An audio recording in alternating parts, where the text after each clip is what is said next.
गुरु प्यारी साध संगत, आज फिर से एक सुंदर सी साखी आप सब लोगों को सुनाने जा रही हूँ। गुरु प्यारी साध संगत, ये कहानी है उस बारे में जो लोग दूसरों के बारे में बुरा सोचते हैं, लेकिन परिणाम उन्हें उल्टा ही भुगतना पड़ जाता है। यानी कि जो दूसरों के साथ बुरा करते हैं या उनका बुरा सोचते हैं, उनका एक दिन खुद ही बुरा हो जाता है। बुरे काम का बुरा नतीजा। तो आइए गुरु प्यारी साध संगत, सुनते हैं ये सुंदर सी साखी। गुरु प्यारी साध संगत, एक बार एक राज्य में मंत्री का चुनाव होना होता है। 3 लोगों को चुना जाता है मंत्री के पद के लिए। राजा के सामने इन तीनों लोगों को लाया जाता है परीक्षण के लिए कि राजमहल के लिए सबसे सही मंत्री कौन होगा। राजा उन तीनों मंत्रियों की परीक्षा लेते हैं और उनसे कहते हैं कि ये 3 थैले हैं, इन 3 थैलों को लेकर बाग में चले जाओ और वहां से इनको फलों से भरकर ले आओ। गुरु प्यारी साध संगत, तीनों लोग बाग में चले जाते हैं। पहला इंसान जो होता है वो अपनी बोरी को पत्तों से, खराब फलों से भर लेता है।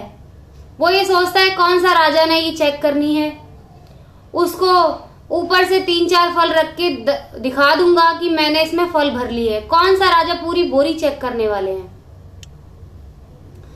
तो इस प्रकार वो अपनी बोरी को पहले पत्तों से, फिर खराब फलों से और उसके ऊपर कुछ अच्छे अच्छे फलों को सजा के रख देता है, ताकि राजा को लगे कि उसमें सारे अच्छे फल उसने भर लिए हैं। फिर दूसरा इंसान भी यही सोचता है कि मैं आधे सड़े गले फल इसमें डाल दूंगा और आधे इसमें अच्छे फल भर दूंगा, ताकि राजा अगर थोड़ा नीचे तक भी आएंगे तो आधे से ज्यादा बोरी तो वो क्या ही चेक करेंगे।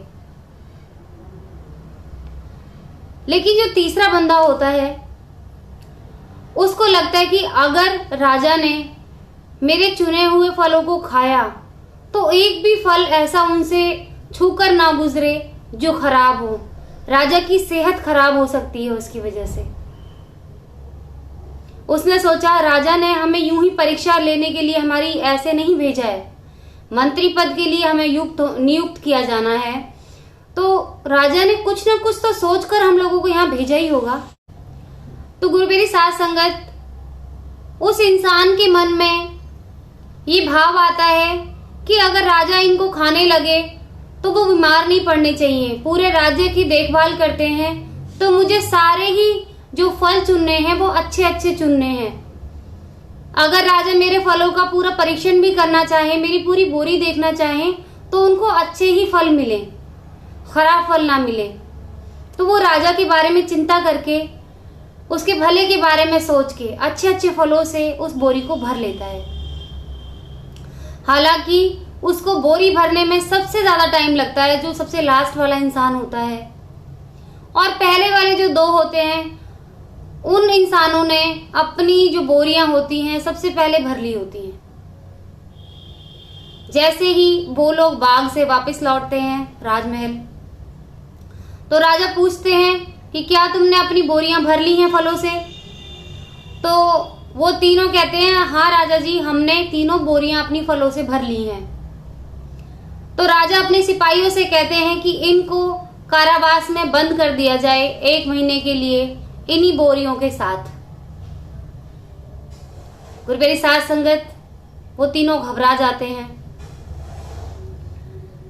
जो लास्ट वाला इंसान होता है, जो अंतिम इंसान होता है, जिसने पूरी फलों से अपनी बोरी भरी हुई होती है, वो कारावास का नाम सुन के बेशक से घबराता है, लेकिन उसको ये शांति होती है कि अगर मुझे इस बोरी के साथ बंद किया जा रहा है तो 1 महीना मैं अपना आराम से काट सकता हूं। लेकिन बाकी जो 2 लोग होते हैं उनकी हालत खराब हो जाती है, क्योंकि राजा कह देते हैं कि इनको इस बोरी के फलों के अलावा कोई भी सामान खाने के लिए नहीं दिया जाएगा, सिवाय पानी के इनको कुछ नहीं दिया जाएगा। गुरु प्यारी साध संगत, उन तीनों को जब कारावास में बंद कर देते हैं तो पहला इंसान जो होता है, जिसने सिर्फ और सिर्फ गले सड़े फल और पत्ते रखे होते हैं अपनी बोरी में, वो कुछ दिन तक जीवित रहता है और उसके बाद उसकी मृत्यु हो जाती है। दूसरा इंसान जो होता है वो आधे सड़े गले फल वो खा नहीं पाता, उनको सिर्फ उसमें आधे अच्छे फल होते हैं तो उनको खाकर वो 15 दिन तक तो अच्छा रहता है, लेकिन उसके बाद वो बीमार पड़ना शुरू हो जाता है, गंभीर बीमारियों से घिर जाता है। लेकिन जो तीसरा इंसान होता है, वो तीसरा इंसान पूरे 30 दिन में हष्ट पुष्ट होकर निकलता है। राजा 1 महीना खत्म होने के बाद सिपाहियों को आदेश देते हैं कि तीनों को बुलाया जाए राज दरबार में।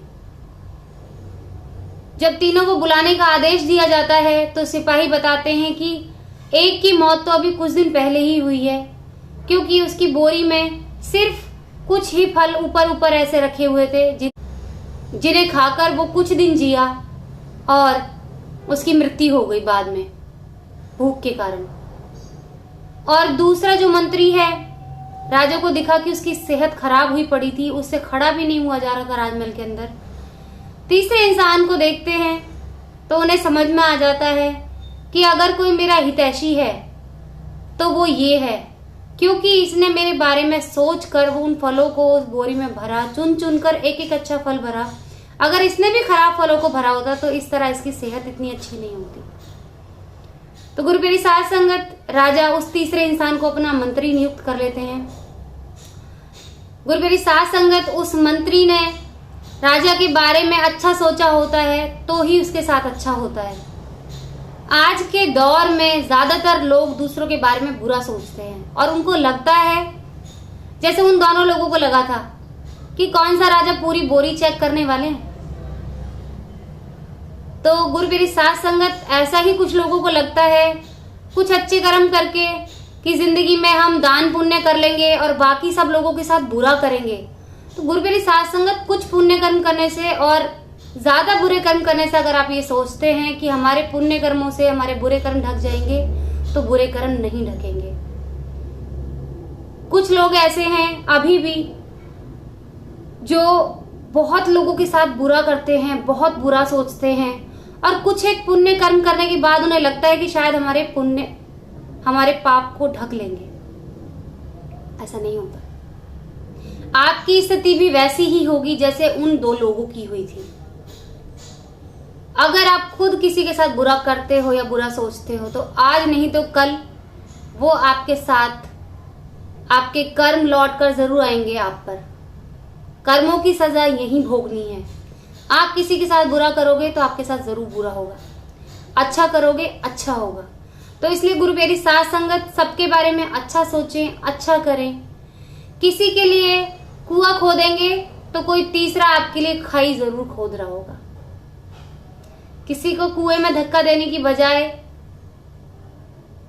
इससे अच्छा है आप खुद सिर्फ अच्छाई के बारे में सोचें, अच्छी राह पर चलें, जैसे वो तीसरा मंत्री चला था। आज आप किसी के बारे में अच्छा सोचेंगे तो वो आपके अच्छे कर्म आपको हमेशा सुख ही देंगे। तो गुरु प्यारी साध संगत, अच्छा सोचें, अच्छा करें, सिमरन करें, परमात्मा का नाम लें, बुरे कर्म ना करें। ये बुरे कर्म किसी से नहीं छुपते, एक ना एक दिन सच्चाई सामने आ ही जाती है। गुरु प्यारी साध संगत, प्यार से सिमरन करते रहें, अच्छे कर्म करते रहें। गुरु प्यारी साध संगत, कहते हैं ना, दूसरे के लिए अगर कुआं खोदोगे तो आपके लिए खाई अपने आप ही तैयार हो जाएगी। कहीं ऐसा ना हो दूसरों के लिए आप कुआं खोद रहे हैं और उसी कुएं में आप खुद ही गिर जाएं कुआं खोदते खोदते। तो गुरु प्यारी साध संगत, भ्रम में ना जिए कि आज आप अपने आप को शक्तिशाली सोच रहे हैं। ये क्षण भर की शक्ति आपसे छीन ली जाएगी और कुछ समय बाद आपका जो हश्र होगा आपने सोचा भी नहीं। गुरु प्यारी साध संगत, बुरे और अच्छे कर्म आपके ऊपर निर्भर है कि आप क्या चुनते हैं। बुरा चुनेंगे तो बुरा होगा, अच्छा चुनेंगे तो अच्छा होगा। आपके कर्मों के फल से आपको कोई भी नहीं बचा सकता। तो बड़ा ही सोच समझ के जिंदगी में कोई भी काम करें, अच्छा करें, ताकि आपके साथ भी अच्छा हो।